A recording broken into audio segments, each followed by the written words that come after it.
ni Dr. Anacleto Villaldes.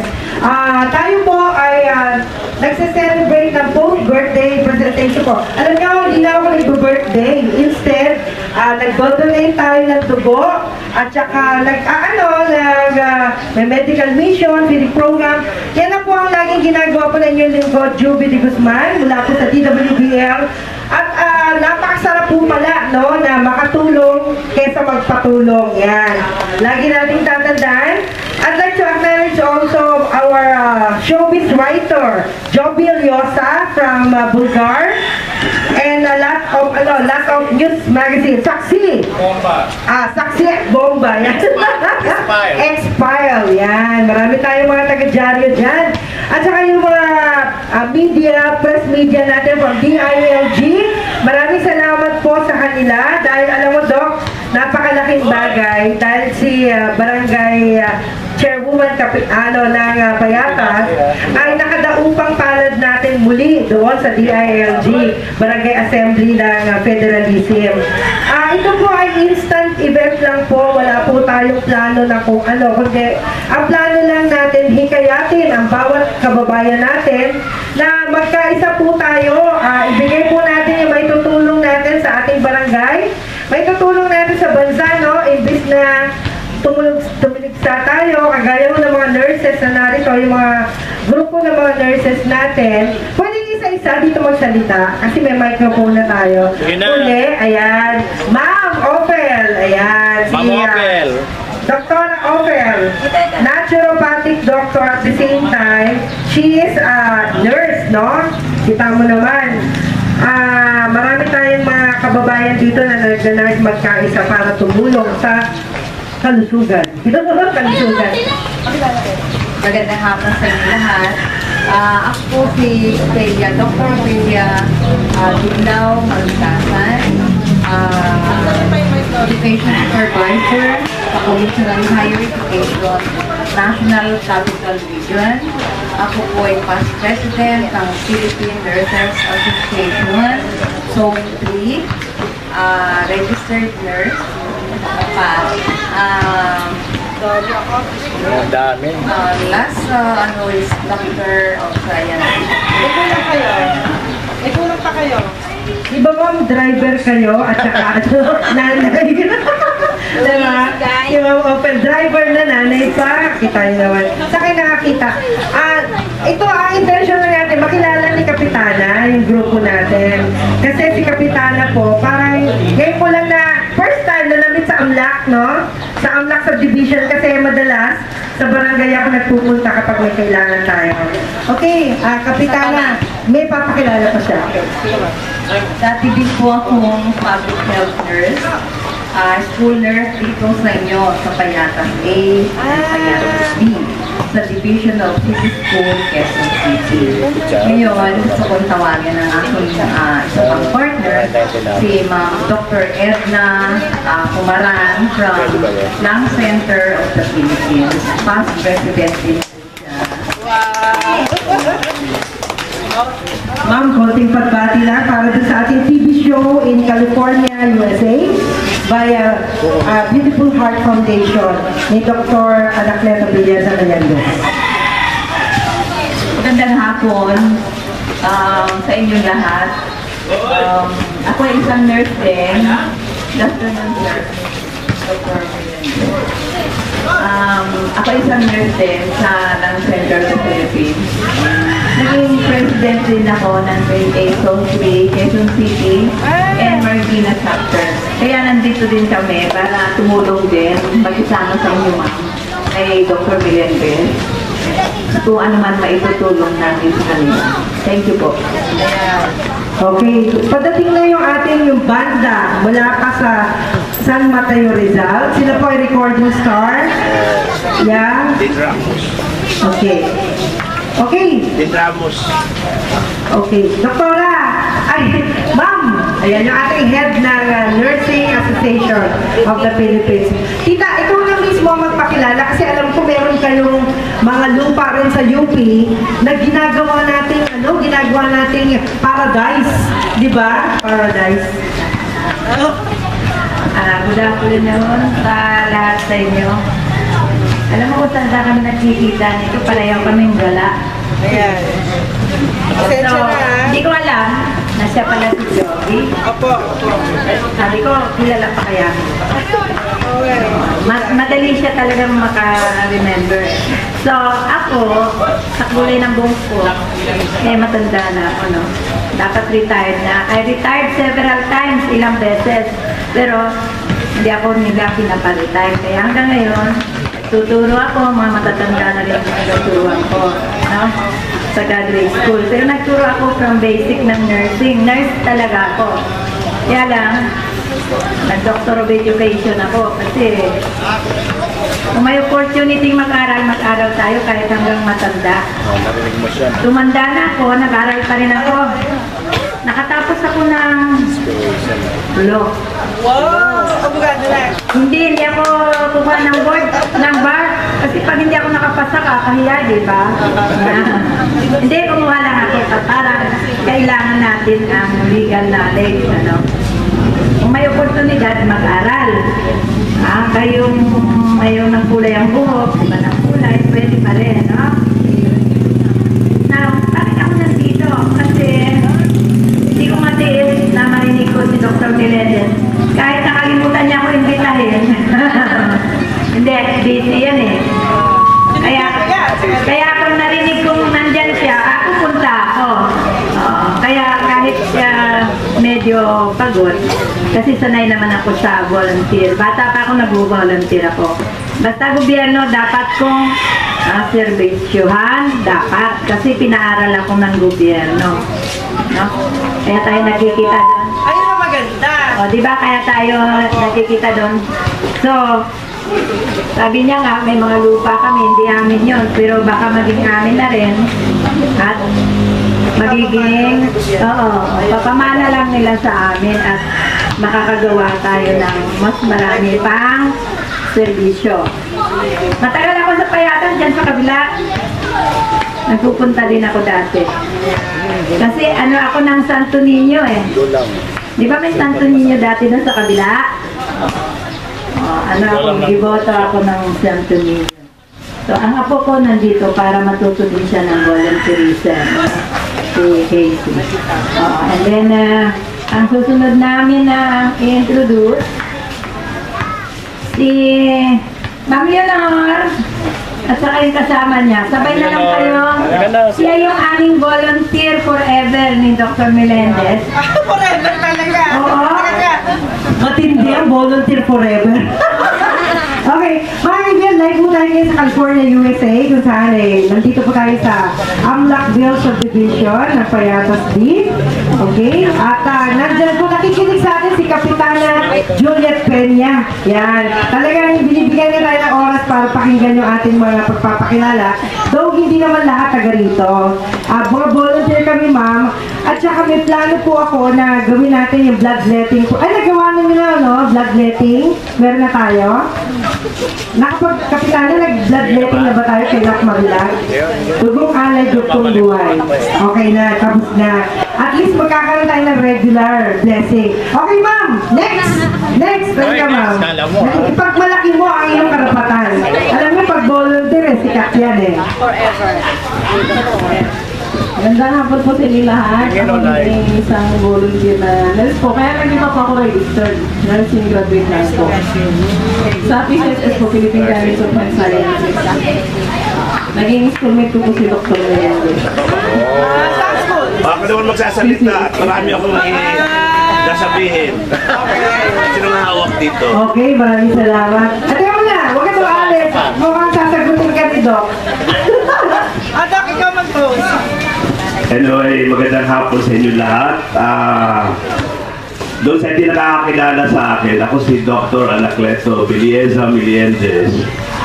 Founder ako ng Beautiful Heart Foundation, and this is the second time na gagawin namin ang medical mission sa Payatas. Yung pinakilala kanina, mga kasamahan ko sila sa nursing profession dahil ako isa ding nurse. No? I'm not just a medical doctor, I'm also a very proud nurse.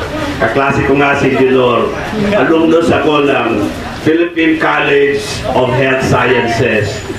tama yung sinabi ni Dean Ramos, no? Kung kailan ako naging doktor, saka ako nag-aral ng nursing. Pero marami akong natutunan sa nursing na hindi ko natutunan sa medisina. Ang pagdodoktor ay sa cure, no? Pagpapagaling. Sa nursing, sa pagkikare. Mas importante yung nagkikare kaysa nagkukure. Naintindihan yung difference? Yung mga doktor na nagkukure lang, minsan hindi tayo happy dahil kulang ng care. Gusto natin cure and care. Pero kung ang doktor ay cure lang, ang tingin sa atin para tayong isang bagay lang na pwedeng pagkakwartahan. No? So, it's a blessing na naging nurse ako kahit na towards siguro 50 years old na yata ako, pero mas marami akong nagagamit ngayon sa aking public health service, sa aking advocacy as a nurse, and of course as a medical doctor. So wag nating maliitin ang nurse, sasabihin natin nurse lang, no? Ang nurse ay as noble as a medical doctor. Unang-una, mahal ko ang mga nurses dahil ang aking asawa ay isang nurse. No? So, wag niyong maliitin ang nurse. So, kung anong paggalang ninyo sa doktor, ganun din dapat ang paggalang ninyo sa nurse. At wag niyong gagamitin yung salitang nurse lang. Mali po yun. No? Anyway, ngayong hapon na ito, ang aming target na tutulungan sa pagbibigay ng libreng gamot, yung may mga edad, no, yung makakalunok na ng tabletas at kapsula. 18 above. Well, pwede naman tayong 13. Kasi yung mga vitamins natin, pwede natin ipamigay yun. Basta nakakalunok ng hindi patutyok. So, una-una marami kami dalang vitamins. Nagkataon lang na doon sa kotse, no? So lahat kayo rito makakatanggap ng multivitamins, no? Marami tayong gamot sa high blood, sa diabetes, sa peptic ulcer, lahat ng klaseng bacterial infection, UTI, bronchitis, pneumonia, no? Ano pa ba? Wala na tayo masyadong pain reliever. Pero sa kalusugan, hindi lang gamot ang importante. Mas importante yung pag-iwas sa sakit. No? Dahil ang medical mission katulad nito hindi nangyayari sa araw-araw. Maswerte na kung makabalik ulit kami rito next year. No? So, lahat ng sakit, kung tutuusin, ay naiiwasan. High blood, pwedeng iwasan. Diabetes, pwedeng iwasan. Mga infeksyon, pwedeng iwasan. Ngayon, kaulit-ulit ko palagi bilang public health advocate, importante ang kalinisan ng kapaligiran. Itong lugar ninyo, kung titignan ko, hindi papasa ito sa akin. Diretso na ako magsalita. Hindi, ganyan si Kapitana, pakikinig. Sana pag bumalik ako later on, mas malinis kaysa ganito. Hindi lang mas malinis, lagyan natin ng konting luntian. Dahil kami ngayon, pinupush namin yung green environment. Maganda na, merong mga punong kahoy, may mangga, pero sana merong mga gulayan. Yung plant vertical gardening. No? Mga gulayan, dahil ang gulay importante po sa ating katawan. Tama po ba? No? Sana Kapitana maging project natin. No? Ibalik natin yung Green Revolution ng araw ni Pangulong Marcos. At siguro ibalik din natin yung program ni former President Fidel Ramos na Clean and Green. So, malinis na paligid, may iwasan ang mikrobyo. Hindi ko alam kung umuulan dito, maganda ang daloy ng tubig. Opo, maganda po. Na hindi nagkakaroon ng stagnant water, dahil yun ang nagsisimula ng pamumugaran ng mikrobyo ng dengue. No? Siguro naman ang iniinom yung tubig dito ay malinis na. Hindi na siguro, Kapitana, mataas ba ba ang incidence ng diarrhea dito? Wala na. Gusto namin malaman, nakikinig po yung mga taga-Department of Education, mga educator sa nursing profession, no, mga nurses, ano ba ang common na sakit dito sa lugar ninyo? Baka may tutulong silang mga suggestion para maiwasan. Common ng ubo. No? Ubo, sipon. Malamang, nagsisimula sa allergy, gano'n. Dahil, tingin ko lang, no? Kahit ako ngayon nagre-react, malamang meron ditong mga alikabok na allergenic. Ito po kayo mo po sa harapan. No? Medyo siguro maalikabok. Para makita niyo na kayo. So, anong gagawin sa maalikabok na surrounding? Maya-maya ninyo, tinig-tinigan ninyo yan. Basa-basain ninyo yan. Kasi kung hindi, kakalat yan ng hangin, malalanghap natin. Mahirap pong magdilig-dilig yan kung sa kainitan. Ito'y magtatagumpay sa bayanihan system. No? Napakasimple lang. Kung yan ay nababasa-basa, yung mga alikabok na yan, hindi yan pa rin ng hangin, hindi yan malalanghap. Tama po ba? Lalo na ngayon, summer time. Ibig na naglalaro-laro na yung mga bata dyan. Tutusan natin yung mga bata. Uy, naalala ko nung maliit kami at trabaho namin, nagtitilig-tilig para hindi madala ng hangin yung alikabok. Tapos yung mga pakanting lote, kung pwede natin taniman ng gulay yan. Kung may tanim, mababawasan yung alikabok. Tama po ba? Nakikipagpuntahan na ako kanina pero marami akong na-observe na pwede pang ma-improve dito sa community ito. Huwag yung personalin yung aking mga observation para kung sa atin. No? Na next time, yung mga lugar, mga loting bakante, kung pwede natin taniman ng gulay, taniman natin kamote tops, napakasustansya yan. No? So, nandiyan si Juby, marunong itong humingi ng suporta siguro sa Department of Agriculture kung kailangan natin ng mga seeds. Ha? Di ba, Kapitana?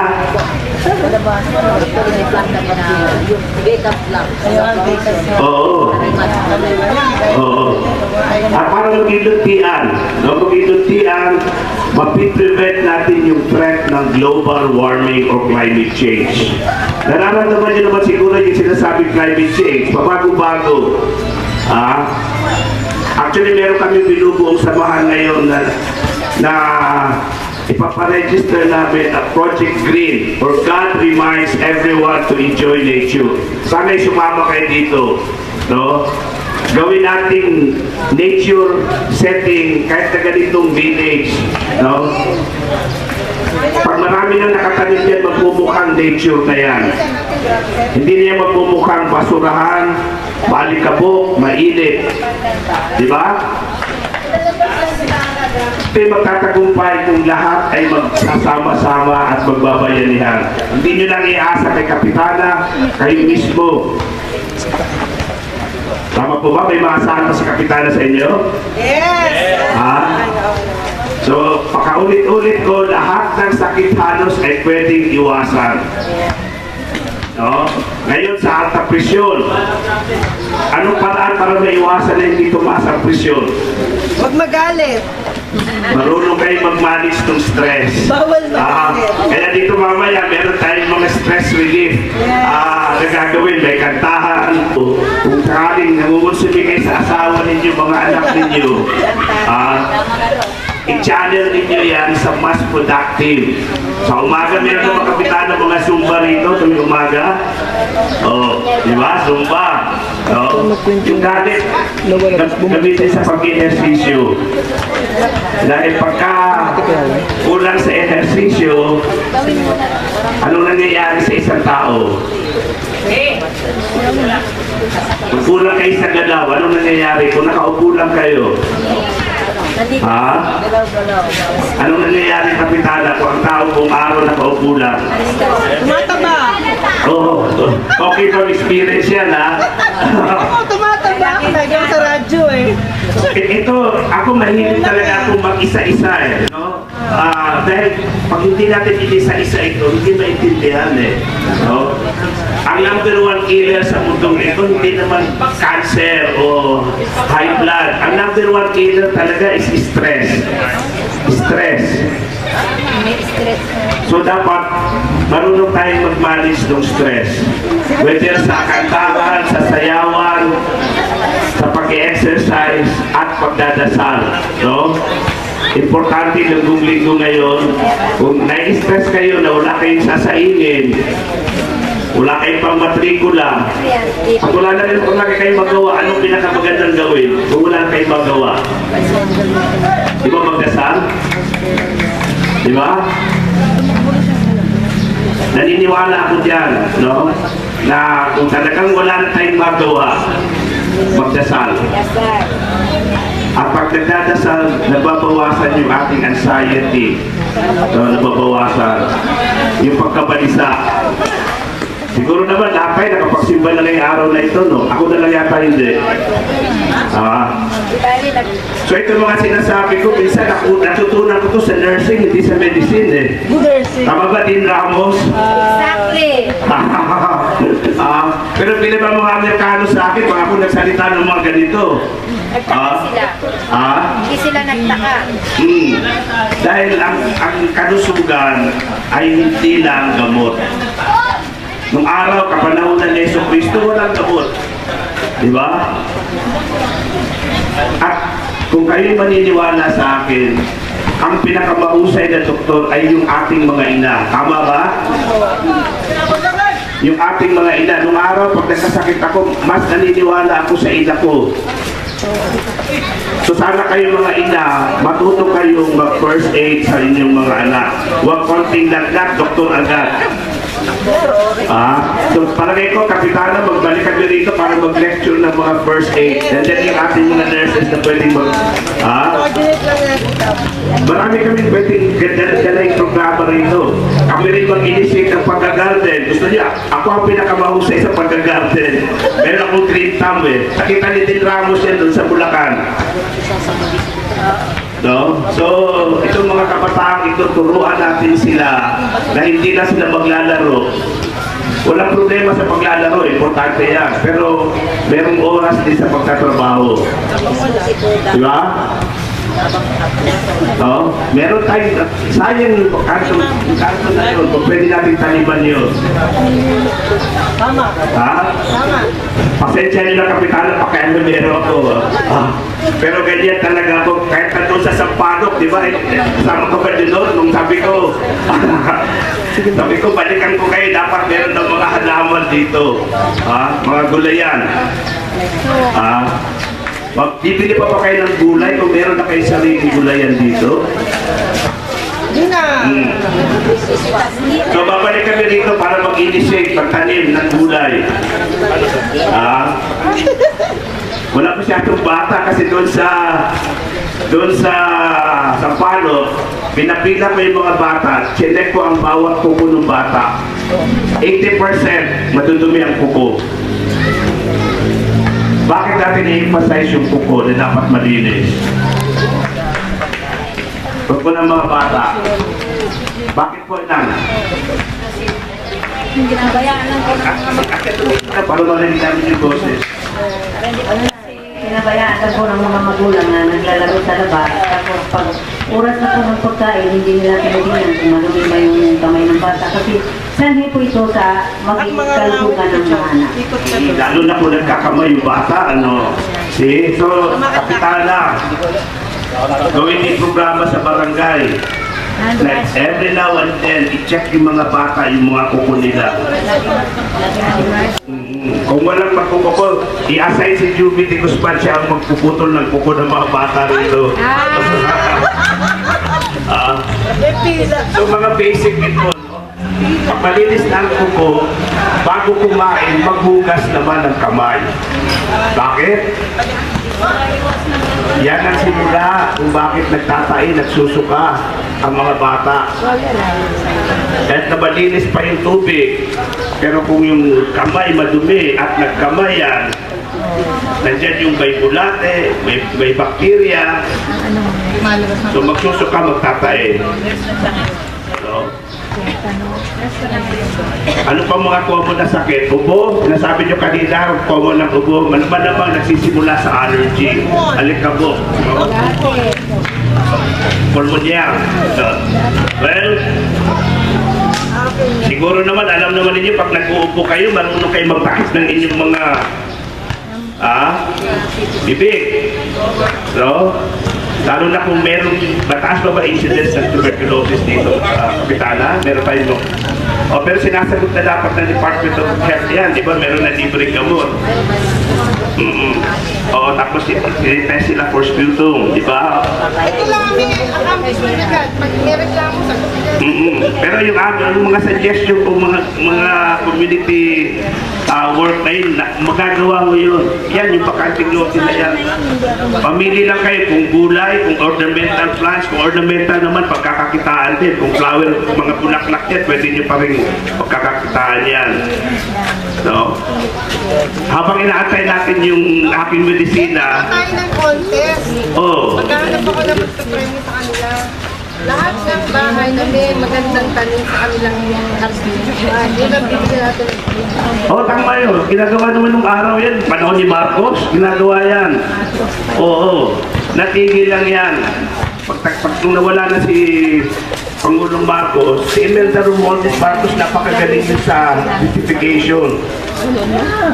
Nakita niyo naman yung Metro Manila nung araw. Hindi dahil maka-loyalist kami ni Marcos, pero talagang nakadeliver sila. Yung panahon ng kanilang pamumuno, na nakadeliver sila para mapaganda ang buhay ng mga Pilipino. No? Ngayon ang sinusuporta natin na taga Davao ako, siyempre si Duterte. Sa ngayon pa lang ay ginugroom na namin na ang papalit ay yung aking kaibigan na mayor ngayon ng Davao City na si Sara Duterte. Dahil hindi magtatagumpay ang programa ng 6 na taon kung hindi matapang ang kasunod na presidente. Kailangan matapang, singkapang ni Pangulong Duterte ang susunod. Hindi na Juby. So sino ba ang pinakamatapang? Yung mayora na nanutok ng sheriff sa Davao. Di ba? So, early campaigning ito ginagawa natin, pero sa totoo lang. Kaya si Dr. si Kapitan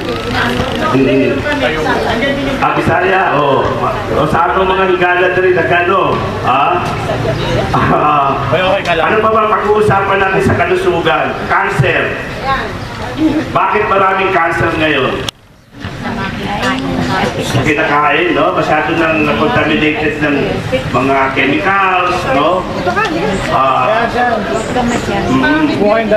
Paggamit ng mga contraceptive pills, di ba? Paninigarilyo.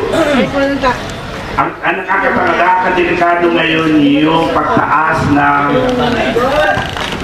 HIV/AIDS, no? Tumataas ngayon yan. Gusto ko sabi si writer, scriptwriter, tawag dito, movie writer, sir. Sir, halika sir. Gusto ka muna. Kayo na na-interview ko siya about showbiz, pero tingnan natin ang kanyang opinion kung paano maiwasan ang pagdami ng mga infection ng HIV at pinagkakaroon ng AIDS. Sa HIV talaga, wala akong relasyon. Okay, kayo, tingin mo paano yan may iwasan? Bakit tumataas ang incidence? Huwag makipag-relasyon at huwag makipag-sex. Mahirap yata gawin yun. Pero kung tutuusin, pwedeng gawin, no? Kung makikipag-sex, isa lang dapat. Saka isa lang sa dapat may condom yun. Safe sex yun, no?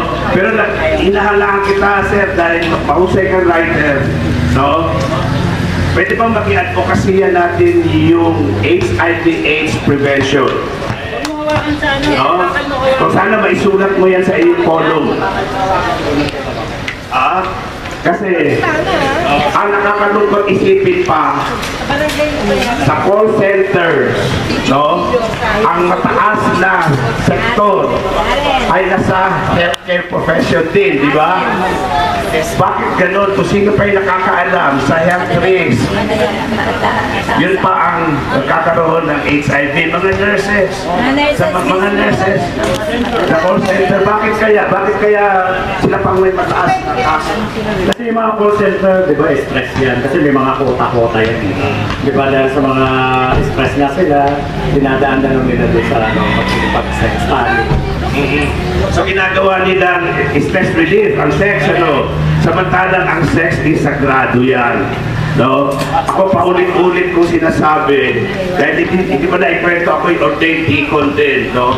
Sinusulong ko yung preservation of virginity, no? Bago ikasal, no? Huwag niyong ibigay ang virginity ninyo ng basta-basta lang. Dapat, ang sinasabi, pinaka-best gift na may bibigay mo sa araw ng kasal sa iyong asawa, yung virginity, no? Tama ba? Sana may mga dalaga nakikinig, kaso puro matatandang babae ito. Pinagdetecturean ko eh. So kapitana, mag-campaign din tayo ng preservation of virginity sa kababaihan. Pati ka lalakihan din, ba't naman double standard tayo? Pati ka lalakihan. Ha? Ha? Mataas ang teenage pregnancy, maliban pa siguro sa STD, no? Maliban pa sa sexually transmitted infections. So, napakadaling magtalik ang mga bata ngayon, no? Kahit na walang kasal. Panuhin natin itong younger generation. Gusto kong invitahin itong magandang dilat na ito para makuha yung opinion niya about senior siya direct. Oo, halika para makita ka naman at marinig yung boses mo. Isa pakilala ka muna. I'm Shem po. Maganda. Ilan taon ka? 19 po. 19. Naniniwala ka ba na ang virginity dapat pangalagaan? Opo, Rosie, napakaganda, naniniwala. Paano mo mapapangalagaan ang iyong virginity? Ano lang po ibibigay sa alam mong mapapangasahan? Ay.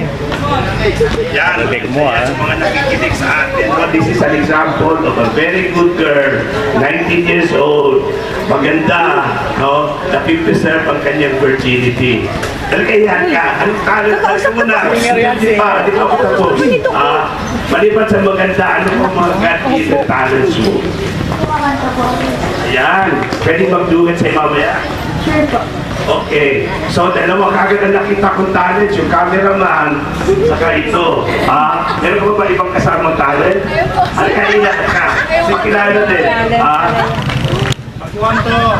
Alam mo, ang approach ko sa healthcare, holistic, ginagamit ko ang entertainment, ang music, no? Sa kalusugan. Hindi na pakilala ka muna. Magandang hapon po sa inyong lahat. Ako si Jennifer. Okay, ilang taon? 24 years old pa. Ano naman ang paniwala mo sa virginity? Siyempre po, alagaan mo muna ba? Kung bibigay mo man mo sa taong bibigay mo, yung virginity sa taong mahal mo o sa taong alam mo lang talaga mapapangasawa mo. Kumpa! Wala bang mga dyan? Certificate? Kaya gusto ko pakinggan natin yung opinion ng mga lola. Ano yung opinion nila sa virginity? Lola, kayo, akit po sila mag-volunteer.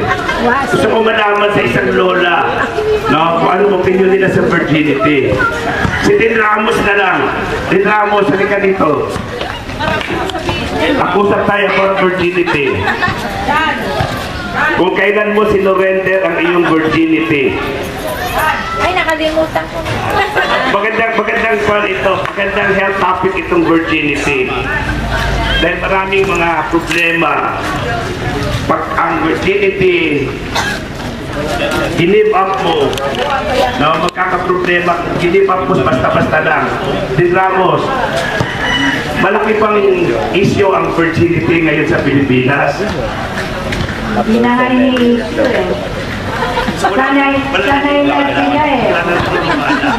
Yun ang sa tingin ko.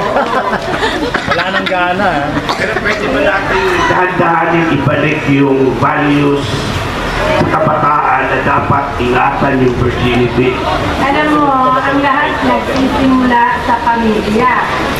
Pag ang pamilya matino, siguro, 10 anak, isa lang maliligaw. Di ba masaya na mga magulang, di ba? Kaya ang mga magulang ang dapat managot sa pagkawala ng virginity ng mga anak nila na hindi sa tamang oras. Di ba? Hindi naman, isa lang naman ang virgin eh, Mary. Di ba? Saka virgin coconut oil. Virgin. Oo. Yayaman tayo dyan. Pero, kailangan ang pamilya ay may magandang values. Yung paniniwala. From lola to apo. Cycle yan. Lola to apo. Tinuturo yung tama. No? Huwag tayong magdepende sa eskwelahan, sa simbahan. Kailangan ang pamilya mismo ang magagwardya ng mga membro ng pamilya. Ha? Kaya may eskwela naman na ayan, si teacher magtuturo. Ayan naman yung sa simbahan, no? Mga pare, mga madre. Mayroon naman yung mga bibigay ng mga paalaala sa TV, sa ano. Pero, kung hindi malakas ang pamilya sa pagtuturo ng tama, mababaliwala lahat ang natutunan sa eskwelahan. Nakita nyo naman, dami nating eskwela, nagagaling na ang mga nagtuturo. Isa na ako sa, akala ko magaling na ako, yung pala mga estudyante ko naliligaw pa rin. At bakit kaya? Pag na-trace mo ang pamilya may problema. So ang pamilya ang pinakamagandang institusyon na mag-alaga ng kanilang mga anak. Okay? Habang nandito si ma'am, ano ko lang, isisingit ko lang si Kapitana. Upo ka muna dyan, Okay, alam niya mga kaibigan, isang pasasalamat una sa Panginoon, pangalawa sa lahat ng mga taga-media na narito, yung ating mga kapitbahay na humingi ng ayuda para sa kanilang mga kagalingan. Yan. Gusto ko lang masalamatan si Kapitana Juliet Peña. Siya po ay talaga naman all out, no? Hindi man natin siya nakakadaupang pala dahil marami yung sa aktibidades. Nagkita po kami sa DILG at Barangay Assembly. Natuwa naman ako kasi napagbigyan niya tayo para pumunta rito. Kapitana, baka pwede magbigay ka lang po ng mensahe bago kayo umalis. Yan. Okay, maraming salamat. Palapakan na natin si Joby de Guzman. Best friend ko talaga si Joby. So, actually po, itong hapon na to ay pinikla ko kanina. Mayroon tayong medical mission. Sabi ko, dami kong schedule eh. May orientation sa community, sa Palupa, maraming concerns sa community. So, ako po ay lubos na po pasalamat kay Dr. Mabayan ko si Dr. Milindres, palapakan natin si Dr. Milindres. Nagadapo ako na po ay taga-Lanao, de Monte. Po sa Iligan City. So, siyempre, lahat dito, hindi ko na-isa, nanay, Belma, hindi ko makakalimos nanay Belma kasi Belma Ramos. So, yan, tapakan natin. At saka si Ma'am, na nagsira kanina, ako po yung tuwa, na nagkanta kayo ng outreach medical mission dito po sa Barangay Payakaw. Kasi dito po sa Amlang Big Subdivision. So ako po ay talagang interesado sa inyong orientation na sir. Marami po ang tao dito na kulang sa kaalaman pagdating sa kalusugan. Yun po ang isang prevention. So, ako po ay talagang sa kalusugan. So, maraming salamat sir sa inyong share kanina. So, sana ito po ay isang panimula na po share. Pwede natin ibaba sa community para po mabigyan ng kalaman ng ating mga tao dito. Lalo na po, nandito marami ka sa landslide. So, marami talagang, sabi ko kanina, marami po mga kaso ng mga problema sa mga mahirap. Dahil maraming mahirap dito. Dahil ang kanilang anak buhay ay scavengers, at saka sa junk shop. So, prone sila sa mga sakit. So, ako po ay natutuwa kanina. Nag-share niyo po ano po ang prevent natin dito, prevent orientation sa mga tao para maiwasan po ang sakit. Lalo na po sa pulmonya, mga ubo, yun po ang madalas dito dahil sa nakita ko sa barangay at saka early pregnancy, teenager pregnancy, marami pong teenage dito na actually 20% ay mga bata pa po ay nabuntis. So, isa po yung concern. Pangatlo, yung dengue cases. So, yun po ang pinukunan. Kaya kami ngayon, nag-umpisa na po, naglilinis kami sa mga creeks, sa mga esperos. Malnutrition, mayroon po tayo malnourished children dito. Kasi alam mo dito payatas, marami po mga indigest. So, kulang po sa nutrition ng kinakain nila. Basta makain ka, hindi na natin tingnan kung ang kinain nila ay nutritious ba yun. So, yun po ang isang i-audit natin sa area. Actually po, marami po dito mayroong severe malnourished children. So, yun po ang isang tinutugunan natin sa barangay na kung saan mag-feed tayo maximum 2 months o 3 months hanggang ma-recover ang kanilang need. So, Pwede po bang gamitin natin ang barangay para tayo magkaroon ng cooking class para sa mga nanay at tatay, hindi lang sa nanay, pati tatay. Maganda po yung magkaroon ng cooking class para po mabigyan na maturuan ng mga nanay kung paano po magluto na nandiyan sa rin ang nutrition sa mga pagkain ng gulay. Kung minsan mga tao ito, yung gulay ng gulay, overcook, wala na yung spatial. So, kung bigyan natin sila ng idea, turuan natin sila, siguro magkaroon ng alaman ng mga nanay. I-like ninyo sa Facebook, meron akong Filipino Food for Health. So, ako mismo minsan nagluluto. Tinola, mga ilagang baka, so, or sabihin na natin, mga... Galing pa sa Amerika, dinala niya. So, at gusto kong matuto ang mga lalaki magluto, hindi lang babae. No? At turuan din natin yung mga lalaki maglaba. No? Sa Amerika, lahat yan natututunan namin. Hindi pwede na ang babae lang ang magiging marunong sa bahay. Itigil natin yung machismo, no? So, later on, gawin natin ang barangay, magpa-washing clothes contest tayo sa mga lalaki. At cooking contest sa mga kalalakihan. Tama po ba? Kasi minsan ang mga maraming lalaki nakikinig, no? Minsan, ang problema ang mga lalaki na hindi marunong sa bahay. Kasi pag nagkasakit si Mrs., di ba? Gutom. So, kailangan ang mga lalaki marunong magluto, marunong maglaba. Hindi lang marunong uminom. Tama po ba? Tama po daw kasi marami po siguro iinom. So, tama po sinasabi ni Sir Dr. na ang mga lalaki ay matuto din magtrabaho sa gawaing bahay. Kasi sabi ko nga doon kasi yung women empowerment. Nakusabi ko, anong kaya ni Mrs. Kayang gawin ni Mrs. Hindi lang pwede ang lalaki utos ng utos babae. Tama, Sir? At saka nangyayari minsan mas malakas kumita si Mrs. No?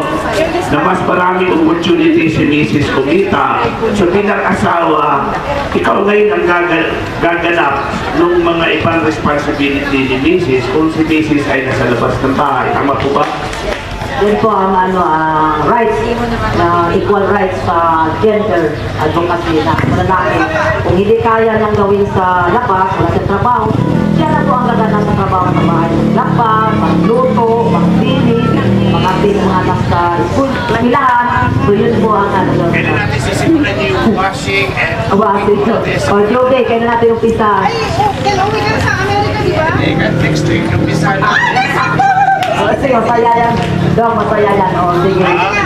O, kapag inumpisa natin. Ako kasi, sa isang mall, pumunta ako, that was about 5 years ago, no?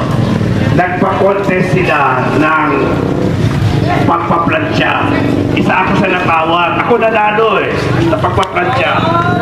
See? So, kung marunong ka maglaba, dapat marunong din magplansya, sister. Tama ho ba? Tama po, Dok, kasi kailangan magtulungan talaga ang mag-asawa. Hindi lang babae lang maglaba, bagkus ang mga laki marunong maglaba. Yan kasi ang sanhi kung bakit si Mister may oras magluko dahil marami siyang bakanting oras. Pero kung nagtatrabaho si Mister, bilang family physician, importante sa akin. As a family physician, the family is very important to me. Why? Because if the family is not stable, you have lots of broken family, it will reflect on the health of the people. And a good family has to have a responsible mother and a responsible father. And the father and the mother should help each other in terms of household chores, washing the dishes, washing the clothes, ironing the clothes, cooking. I think that's common in Japan, right? The men are also working in the households, right? So tanggalin natin sa ugaling Pilipino na ang mga lalaki ay senyorito lamang. Tama po, Kapitana? Talagang totoo po yung nangyari po sa mga kapansin ko sa community. Yung mga lalaki na walang trabaho, yun po ang maraming bisyo. Yung asawa ng trabaho, pag uwi, wala pang sinaing, yun po ang cause ng kauparin o mag-aaway sila dahil hindi ginampanan din po ang gawain ng bahay. Samantala si Mrs. busy sa paghanap buhay, pag uwi ang hindi magpahinga siya po ang gagawa ng magluluto, o maglinis, maghugas ng plato. So, sa cakes ng gate, babae pa rin. So, dapat tulong-tulong. Contest din tayo pagpalit ng diaper sa mga kalalakihan. Kasama pa ba yun? Isa pa contest natin from cooking to washing the dishes to ironing to changing diapers. Maganda yan para ma-involve natin itong mga lalaking tatamad-tamad. Walang iwasan yung inom. Si Juan, ang ating writer, isulat mo ito sa newspaper, meron pa contest dito sa kalalakihan. First in all the barangays. Sisikat ko kayo dito, kayo lang ang gagawa ng pa-contest. Diba? So maraming salamat po. Babalik talaga kami dito basta susuporta kayo sa mga gusto naming mangyari. We will get involved. Kahit ito lang sa barangay na ito magsimula, kakalat ito sa ibang barangay. Iliwanagin ko muna yung contest na yan, Washing contest by the father. Father, lahat ng matatay. Pero kailangan, mga ilang contestant kaya kailangan natin, Kapitana. Kailangan natin ng planggana, kailangan natin ng sabon, di ba? Yan lang. Imbatahin natin si Pangulong Duterte na mag-judge. Grabe yun, Baka magkagulo dito. Magkagulo kasi marami nagpapapicture kay Digong. Alam niyo naman maging presidente natin. Speaking, maraming nabubuhat ang pamilya dahil responsable din yung lalaki. Huwag natin palaging pagbintangan na ang babae ang sanhi. Minsan ang lalaki din ang right. Most families are broken because it's not always the fault of the mother, it's also the fault of the father. Right? So we have to treat the male and the female equally. Okay, thank you, Doc, sa advice nyo dahil yun po ang advocacy natin sa barangay. So, ako pa ay very excited na talagang gusto kong gawin yung competition na ito. So, si Juby po ay isang katuwang po dito sa program. Ipagkahanda ni Caldero, lutuan, yung pantyahan, maghanap pa ngayon ng mga sponsor, yung detergent. Siyempre, kailangan ng sabon yan.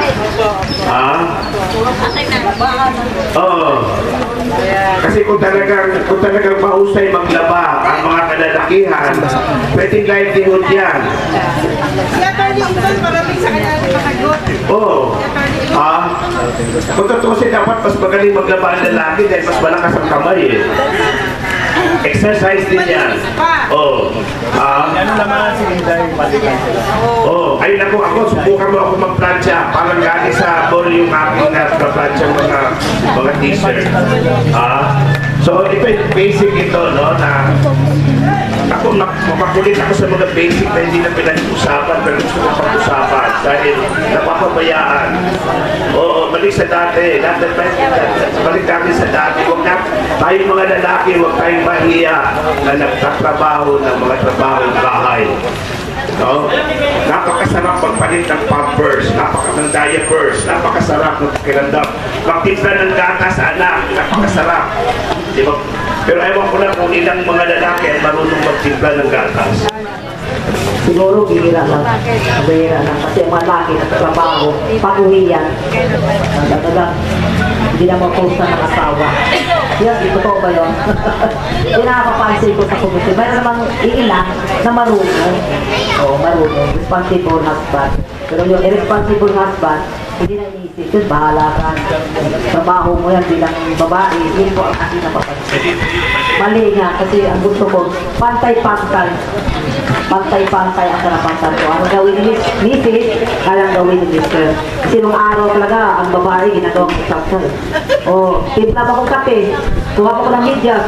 Nung araw, ganun kaya ang asawa ko, hindi mo, tinuturo ko siya na maglapat sa gamit na, siya naman, timpla ng kape niya, hindi ko tinuturo yung mga ganung gawain. Kasi may ko rin sila, dahil siyempre, busy rin ako sa trabaho, diba? Kasi kanya-kanya na, basta niya, ano ba to, India ahos? Sabi ko, hindi naman. Ako pinagmamalaki ko nung una nanganak yung aking asawa. Ako ang nagluto ng tinola na isinubo ko sa kanya. No, sa ospital mismo. No, tinola na merong malunggay. Sa Amerika pa ito nangyari. Bakit? Ba't gawin kaya ng kalalakihan yan? Pag nanganak yung misis ninyo, lutuan niyo naman ng tinola. No, para gumanda yung daloy ng gatas. Tama o? No? So kasama talaga yung tuturuan natin sila magluto ng tinola. Kaya tinola, no? Tinola. So mga basic ito na dapat natin i-educate ang community. No? So, kasi kung hindi natin ito ungkat-ungkatin, para pang okay lang. Okay lang. No? Oo. So, gawin mo natin ito. Mas masaya itong pa-contest. Washing the clothes, washing the dishes, cooking, ironing, changing diapers.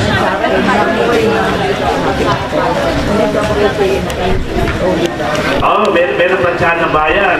Ayun, maganda. Para i-picture din natin sa TV. No?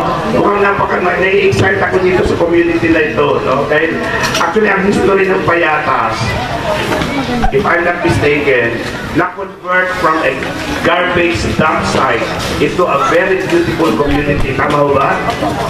Actually po, may proposal ko ang DIN sa ito ang Payatas dump site is to convert into a Payatas ecotourism. But the problem is more than 2,800 ang scavengers na kung saan dito sila naghanap buhay. So sabi ko, bago i-close, kailangan i-prepare natin yung mga scavengers, turuan natin sila anong alternative na hanap buhay nila. So yun po, ang isang maitulong nyo na talagang i-develop itong dump site. Alam nyo sa scavengers, minsan marami nanggagaling dyan na naging sikat na singer, di ba? Si Jubie de Guzman nasa entertainment industry, meron tayo dito nasa entertainment writer. So, may mga talents tayo. Yung mga scavengers na yan, bigyan natin ng training program. Sir, tutang nandiyan ka na rin sa workshop. Ulahin natin itong mga scavengers. Correct. Para ma-workshop natin sa singing, sa dancing, sa acting. Tama ba yun? So meron kagad tayong alternative. No? Na pag sila'y na-develop, sa entertainment industry sila. No? Anyway, meron tayong nurse na nakumukuha ng blood pressure. Yung gusto nyo ma-double check na mataas ang blood pressure, magpakuha ko kayo dahil marami tayong gamot sa alta presyon. Anyway, magsisimula na tayo mag-distribute. Una natin i-distribute yung vitamins dyan. No? Pwede na kayong pumila, siguro gawin natin organize. Pila siguro kayo para mabigyan ng vitamins muna. Tapos later on, yung para sa presyon, yung take over.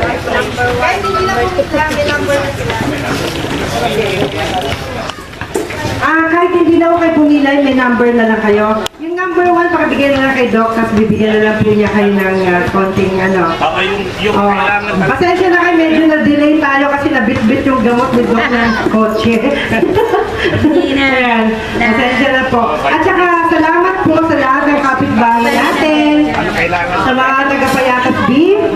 Lagi niyong pakinggan yung aking programa, 11 to 12 noon sa DWBL. At syempre, live din po tayo sa iba't ibang network. Sa ngalan na aking mga kasama, si Gani Oro, na DCRJ, Jimmy Mendoza, na DWBR, yan. Yung aking mga kasamahan sila, ayan, Marisol Abdurrahman, GMA, Elegant Ramirez, GMA 7, DWWD, tsaka yung mga friends natin sa iba't ibang media network. Yan. Sila po lahat ay maasahan natin sa pagbibigay ng magagandang balita. Kung meron po kayong magandang balita na gusto nyo pong i-share, maaari nyo po akong i-text o kaya naman po, padalihan nyo lang po ako sa aking Facebook account ng inyong mga positive news about sa inyong mga nasasakupan. Marami tayong mga hindi kilala sa Amlac Hills Subdivision. Pasensya na dun sa mga hindi natin kilala, pero magpakilala kayo. At sana yung mga ibang narito sa loob ng subdivision ay hindi mga salisi, no? Marami tayong mga kapitbahay na nabiktima ng salisigang na kapag wala yung may-ari ng bahay, pinapasok sila. Lalo na ng mga batang pumapasok dito sa Amlac Subdivision. Tayong magkakapitbahay, dapat po nagtutulungan. Pag may nakita kayong hindi magandang nangyayari sa inyong paligid, itawag lang po ninyo sa 888. Ayan, 888 ba yun? Pero magpa-check up ka muna ng ihi. Yan yung gamot kung may UTI ka. Di ba yung sa UTI? 911. Yan, iba pa yung number na 888. Okay, sa 911, i-text lang po ninyo, itawag ninyo. Vitamix yan. Dahil lahat po yan ay makakarating. Lalo na ang DILG ngayon ay masikap po na bigyan ng katugunan ang lahat ng problema ng lugar. Kaya pag meron kayong nakikita ng mga hindi kaaya-aya ng mga Pilipinos, ay ipagbigay alam nyo lang po. Yan. Nabigyan mo siyang buwan. Okay? Kahit na 10 days lang. 10 weeks yan. Bago matulog. Tayo po, ayan, live pa rin po tayo sa California, Foundation. Ayan, i-ano na rin yan, i-share na lang natin sa ating programa yung Bio Timeline. At saka yung mga kabataan na gustong kumanta. Ayan, sa aking programa, via Forum Online, at ginagawa po yan sa Aberdeen Court, ay welcome po kayo. Na ano, Live na. okay, kayo po ay maging guest namin. Lalo-lalo na sa programa ni Rambo Labay sa DZL. Kasama natin si Director Ed Montealegre, Radio Mindanao Network. Kaya pwede po kayong mag-present ng inyong mga talent. Salamat din kay Miss Joby Lyosa. Yan po ang number 1 PRO, kakantayan mamaya pagdating ng mga kasamahan natin. Okay. Habang ina-assemble pa yung gamit, kasi on the way na raw yung grupo. At syempre yung ating banda, The Snapbox, available naman ng CD sa lahat ng mga music center. Yan. Sabihan rin yung show natin sa TTE Mall, SM Mall, Robinson's Galleria. Yan. At syempre, kangalan po ng iba natin mga grupo sa DILG Press Corps. Yan, salamat sa mga friends natin. At mga kapitbahay natin may sakit, pumunta na kayo rito. Kaya naman, wala kayong sakit pero kailangan nyo ng vitamins. Lapit lang po kayo at si Dr. Melendez po ay nagbibigay ng libreng gamot. Yan, magpalista lang po kayo para sa inyong mga bibigyan po niya kayo. Pasensya na sa pag-ibigay ha. And I'd like to acknowledge Nene and Endosan. Thank you very much. Pwede ko basahin mo? Kasulat ko pala yung Okay. Ano? Gusto mo na kumanta? Practice tayo ha? Yan, sige. Pero ipapagpagin naman kanila kanta niya. Warm up muna tayo. Teresita po. Okay. Number 1. Ito isa na sa ating magandang recording star. Ano yun? Hindi po, tama na. Tama na. Ayan si Sean Morales. Alam ko si Joey yung sa ano mo manager. Recording na to.